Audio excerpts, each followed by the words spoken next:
Ano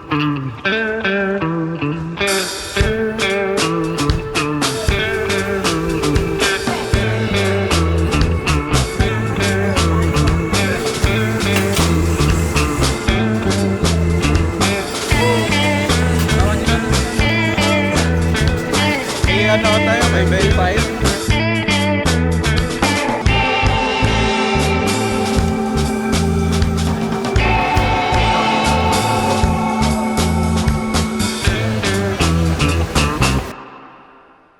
Maligayang araw everyone. English ba? Hindi, kahit ano. Magkwentuhan na lang tayo dito.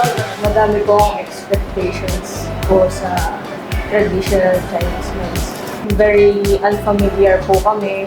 Hindi po namin alam yung gagawin, hindi po namin alam kung saan pupunta, and hindi po namin alam kung paano yung approach namin sa mga people po dun. And Ang initial thoughts ko po nun is, isa po itong malaking opportunity at that time kasi pili lang po talaga yung mga students na tinawag nila or in-screen nila for this program po. Kasi po, nung senior high po ako, mag-join din po sana ako sa English body program din po. So, nag-expect po ako na madami din po ako matututunan about traditional Chinese medicine.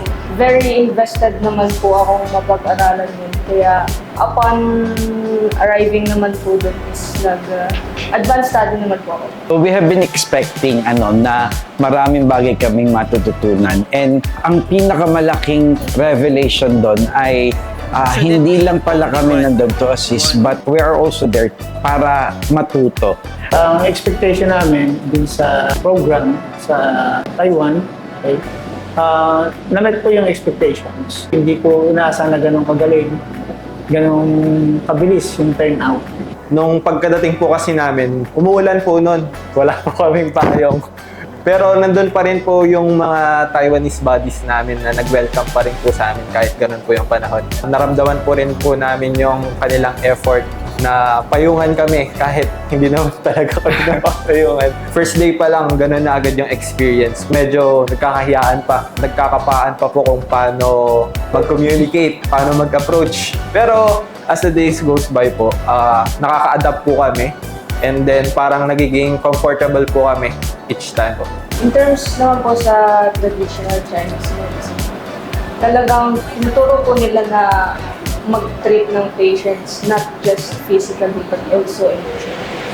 Every class po, sobrang na-enjoy po namin kasi sobrang dami namin natutunan and sobrang mapag-asikaso po ng mga student body namin and dun po nabuo yung friendship namin and yun po talaga yung sobrang treasure ko and very approachable po ng mga instructor po sa NTNHS. Tututukan po nila bawat international student po dun. Yung mga nagturo sa amin doon ay sa Taiwan ay kilala, which makes our training or journey there na competitive. Hindi lang basta training yun. Kumbaga, lahat na nagturo ay titulado, doktor, at saka talagang kinikilala sa Taiwan. At natuto kami sa mga itinuro mismo nila. Natuto kami sa experiences namin. At natuto kami na pwede din nga pala that we are competent enough and we are globally competent. Sa first day, parang naramdaman ko na agad, ay, ang saya pala neto. Kasi may apoy, yung cupping din po. May thrill siya, kumbaga. Tapos meron siyang challenge na hindi mo masabi kasi may tamang way kung paano siya gawin. Noong una po, ang pagkakaintindi ko sa cupping is parang lalagyan lang yung likod mo. Tapos, yun na po, tapos na. Pero may rason po pala kung bakit yun ginagawa. Meron din pong specific reason kung bakit ganun yung kulay na lalabas sa likod nyo po. Kung pink po siya, means healthy po ang inyong chi or blood flow sa inyong katawan. Kapag naman po dark red or halos purple na po, which means po is parang pagod po ang inyong mga body, so parang meron po kayong kailangan baguhin sa inyong lifestyle. Pag mga ganung program, sir, kailangan yung patience mo. Kailangan paulit-ulit mong aralin. Kung may mali kang ginawa doon, masusunod ulit. So kailangan continuous learning pa rin. So kailangan presence of mind. Kailangan good listener ka. Kasi kung hindi, pababaliwan lang mo yung at the same time, yung hindi lang kailangan knowledgeable ka. Kailangan by heart, mahal mo yung ginagawa. Kasi kung hindi, madaling mawawala sa isip. Nung sa last day po ng cupping, nagkaroon po ng competition ng bawat bansa. Merong surprise na game. Lahat ng different countries magpapabilisan. Ako po yung pinili nila kahit hindi naman po ako nagka-cupping. Ako po lagi yung pinagpa-practicean nila. Kabado po kami nun kasi ang gagaling ng mga kalaban namin. And then, by God's grace po, kami po yung nanalo. Nung una po, kami po yung pinakamabilis. Whoa, that was fast. Come on! Kaya yun po, napaka-unforgettable po nung moment na yun. Unexpected po na nagawan pa po sa cupping. The first round winner goes to Toba.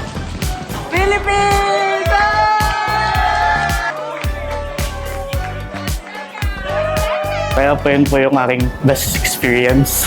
Kami yung kabadong-kabado when they are presenting their learnings. Yung pinaka-revelation is that mas magaling sila kaysa dun sa ine-expect ko. At mas competent sila and sila ay ganun ka sigasig and confident na humarap dito sa mga kapwa nila delegates, which is exceeding all my expectations from them. Doon po sa paunahan po na yun, may napanalunan po ako na pang suction po, hindi po ginagamitan ng apoy para modernize po na Cupping pang method po. cupping. Tapos yun po, ginagamit ko po siya sa bahay. Kahit po mag-isa lang po, nagaganto po ako doon. Tapos sinusubukan ko din po sa aking parents and sa mga kapatid po. Papa ko po is napakasipag. So, parang applicable po sa kanya yung cupping method pag after po ng work niya. So, parang may apply po yun sa kanya. And then sa iba rin po na gusto magpalagay. Libre lang po. Isa sa pinakamalaking value na nakita ko is the trust that you could give to your students in learning. Kasi nakita ko doon yung transformation ng ating mga estudyante. Kasi nung nandito nga pa nga sila, ay parang bata lang. And pagdating doon, they have matured. Mature enough to handle their own finances. They would be able to communicate with other nationalities. They have also gained so much exposure na ang ganda lang nung feeling as an educator na, uy, ang mga estudyante ko pala to at sila ay lumalago and these students I could be proud of. Siguro po dahil po part po tayo ng Asian country. So parang meron pong relation about dun sa dalawa. Pero at the same time po, meron pa rin pong pagkakaiba. Kumbaga po ang chi para sa kanila is napakahalaga po sa kanila. Ang sa atin po is nakikita lang natin sa palabas or commonly sa mga anime po. So doon ko lang po na-realize na doon pala sa tradition nila is ina-apply po talaga yun. Katulad po sa acupuncture po. So parang inaral po nila yon based sa kanilang tradition. So nakakamangha po kasi paano po nila nalaman na doon part is konektado dito sa ibang part na sa body. So gumagamit din naman po tayo ng mga halamang gamot. Pero ang sa kanila po is medyo mas malakas ba? Parang doon lang po ako nakakita ng herbs na seahorse po. Nagamit po nila ang seahorse as medicine. Doon po sa pinuntahan naming parang traditional Chinese pharmacy. Puro traditional po yung nandun sa loob. As in, wala ka po makikita ng mga capsule, puro herbs po ang gamit nila, mga to yung dahon, tsaka po yung parang mga malilit po siya na kahoy na pinatikim po sa amin. Talagang nakakagulat po yung lasa niya pag natikman niyo po. Parang kahit maliit lang po na bite yung tikman niyo, talagang sumasabog po sa bibig yung lasa. Tsaka hindi niyo po ma-explain kung ano yung lasa niya. Parang na-culture shock po kami doon time na. Yung sa mga student body naman po namin, very na-enjoy po namin yung pagiging friendly nila. In-approach po agad nila kami. Very respectful po sila, polite. And then, napaka-hospitable din po nila para po silang yung mga Filipino din po. Magkaroon po kami. So, dalawa lang po kami lalaki. So, yung ka-roommate po namin is dalawa ding lalaki. Indonesian po sila. Is sila Hendra po at saka si Buja. Si Buja po is parang teacher na po sa isang institute sa Bali po. O si Hendra po is student. Nagmamassage na po talaga siya. Pero ang trabaho niya po is parang palipat-lipat sa ibang bansa. So parang yung aura nila, parang na po super mature na po. Kami po parang mga bata lang doon. Isa po yung sa naging challenges sa amin sa pagko-communicate. Pero na-overcome naman po namin yun sa pamamagitan po ng maging genuine lang po na mag-express ng feelings po sa kanila. And then, welcome naman po nilang tinanggap yun. Kaya po, naging super close po natin sila. Siyempre po, nagdala po kami ni Joshua ng mga Filipino snacks. Binigyan din po namin yung ibang taga-ibang bansa, lalo na po yung mikmek, pinatikim po namin sa kanila. Tapos yung isa pong Vietnamese ay gustong lagyan ng tubig. Yung mikmek po. Tapos nagustuhan naman po nila yung aming mga dalang foods. Tapos binigay na po namin sa kanilang lahat. Tapos inubos daw po nila ng isang gabi lang yung dala-dala po namin mula sa chichirya. Outside naman po ng TCM program, doon po nalaman namin kung ano yung mga hilig din nila. So, mahilig po sila sa Shibuya po, lalo na po Shibuya. Mahilig po siya sa K-pop, sa mga ganun po. Tsaka sa mga stuff toy, yung sa Pop Mart. Opo, sa mga stuffed toys. Kilala nga rin po nila yung si SB19. SB19, yes. So, kapag kasama nyo po sila is parang hindi kayo made-left out. Wala po kayong mararamdaman na ganun sa Taiwan po. Ang experience po. One time po sa trend, yung nagpapaunahan po kami magbilang ng 1 to 10. Yung bilang po ni Puja, yung kanilang language, tapos Taiwanese po, tapos Filipino, tsaka Spanish po. Nagpapauna po kami bilang 1 to 10.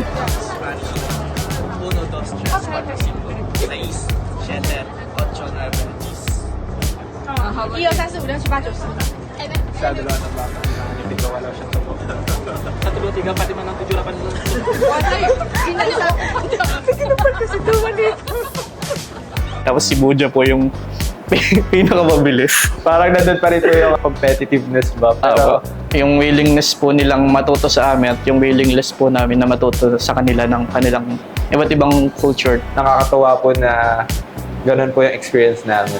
Yung pinaka-na-enjoy ko po dun is yung matutunan din po yung kanilang culture. Hindi lang po culture ng Taiwan, kundi culture din po ng iba't ibang bansa. Since yung dumating nga po kami doon is bumabagyo, talagang inassist po nila kami. And hindi naman po kami masyadong nahirapan in terms of pakikihalubilo po sa kanila. Sobrang dami kong natutunan sa kanila, sa culture nila. Pero pag nalabas po kami, na doon po yung language barrier, specifically po sa mga locals po. Naging katulong na lang po namin doon is yung mga student body po. Ina-assist po nila kami. Nagtsatsaga po sila, na-explain po sa amin kada food or kung ano man po yung nasa menu para maintindihan po namin. Punta kami night market. Minsan, may lakad sila ng mga student assistant. Pero most of the time, kaming tatlo niya naman, alas 11, alas 12 na kami nakaka-uwi. Eh si Ma'am Jenny naman, sanay siya doon. So siya nag-guide. Plus, the fact na kasama namin si attorney na napaka-digo, napakagaling.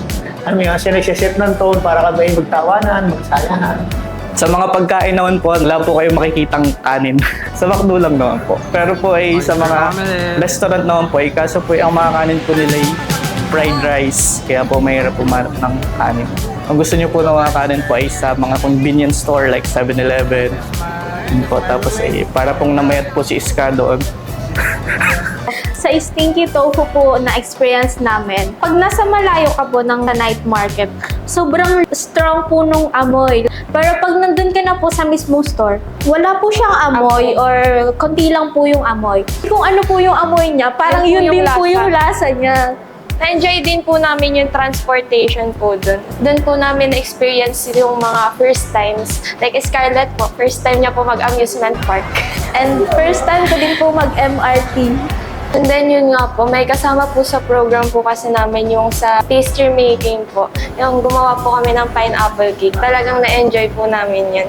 And then yun, naiuwi po namin siya. We have been welcomed by the Taiwan host very warmly. And all of the Philippine delegates are taking care of each other. Ang ating president, my co-faculty member, and even our students. Yung pagmamalasakit sa bawat isa are the things that I would always remember and be grateful because it is priceless.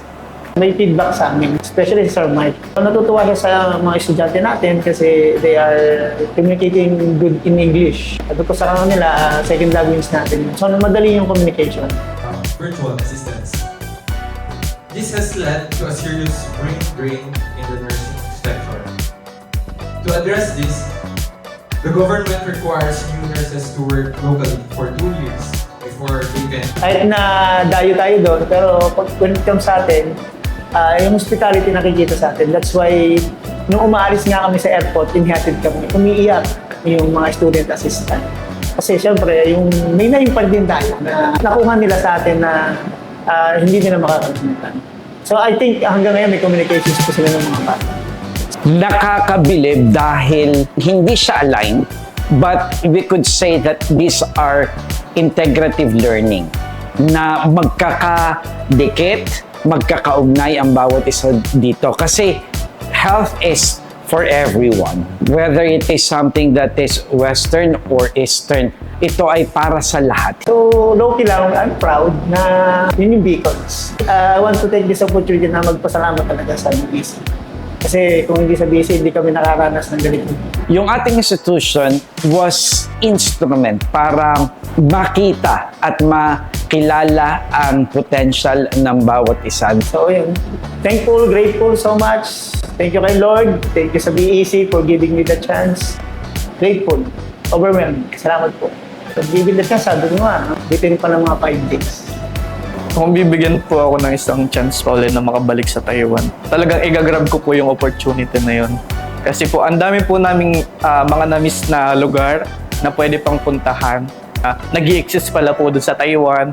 Ganon din po sa akin. So, hindi lang po sa culture, para learnings din po, observation po. Napaka-advanced po ng kanilang technology. So, parang gusto ko po mag-aral about dun sa mga ganong bagay na pwede kong i-apply pagdating po sa Pilipinas. Tsaka din po yung bond namin sa mga student body namin is mapatibay pa po kasi. Hanggang ngayon po, in touch pa din po kami sa kanila. Hindi po napaputan yung communication, tuloy po yung friendship. Sana po ay mabisita po namin ulit sila. Napaka-caring nilang mga tao po. So, hindi namin kayang i-explain through words yung mga efforts na nagawa po nila para sa amin. Hopefully ay mas madami, but these are limited lang talaga ang slots na ibinibigay sa atin upang sa ganon ay makita nila na ang learning, it is beyond the four corners of the classroom. Siya ay magkakasanga nga ang lahat ng ating edukasyon. In the end, we realize that hindi tumitigil ang pagtuklas ng mga kaalaman. We are very thankful to National Taipei University of Nursing and Health Sciences for giving us this opportunity to experience your traditional Chinese medicine. And we had so much fun experiencing your culture, trying different foods, the people, we love the people in Taiwan, and also the places. To our Taiwanese buddies, And also our international friends we've met in the campus, in the event. to our roommates, Buja and Hendra, I would like to thank you all for the experiences that we've made. Those people who accompany us, like Sir Michael, Sir George, our student buddies, Cynthia, Angela, Miss Claudia, and also Ruby, and Amber, of course. We will never forget you guys. Experiences that we won't really forget. And I hope the student bodies won't also forget the Tagalog words that we taught them. If they don't understand what we were saying, they're gonna try to use the Google Translate, and it's really fun. Thank you again, and we missed you already, and we are waiting for you to come here to the Philippines, and we would be glad to be your student body. And also to the Batangas Eastern Colleges as a bridge to reach my dreams. to our president, thank you for giving us the opportunities to go there and share our culture and learn from them. For me po, unforgettable. For me po is the same with Scarlett. Yun din po talaga yung unang pumasok sa isip ko. Unforgettable po. Adventure po. That's all. Shishi! Bukashi! I am very happy. Batangas Eastern College's vision is to produce committed servant leaders for the town of San Juan and the global community. Therefore, the traditional Chinese program in Taiwan is an opportunity for you, our dear beacons, to immerse yourselves in the principles and practices of traditional Chinese medicine, gaining useful insights, hands-on experience, and international exposure. More so, embrace this opportunity to dive into Taiwan's rich culture and traditions. Connect with people from all over the world as you will be meeting peers from different nations. This experience will broaden your perspectives and will increase your global awareness. Create memories that will last a lifetime. Most importantly, make the world your classroom. We envision a dynamic and mutually beneficial partnership with the National Taipei University of Nursing and Health Sciences. Through this linkage, we aim to foster programs that will enhance the global competence of our students and faculty. This partnership will provide opportunities for them to widen their horizons, immerse themselves in a different culture, and gain valuable experience. We are excited to explore more areas of cooperation and strengthen our ties with NTUNHS, paving the way for a brighter and meaningful future for our students and faculty. Kaya naman, stay tuned for more opportunities that you can experience, more cultures you can learn and discover, and more exciting international linkage programs na naghihintay para sa inyo.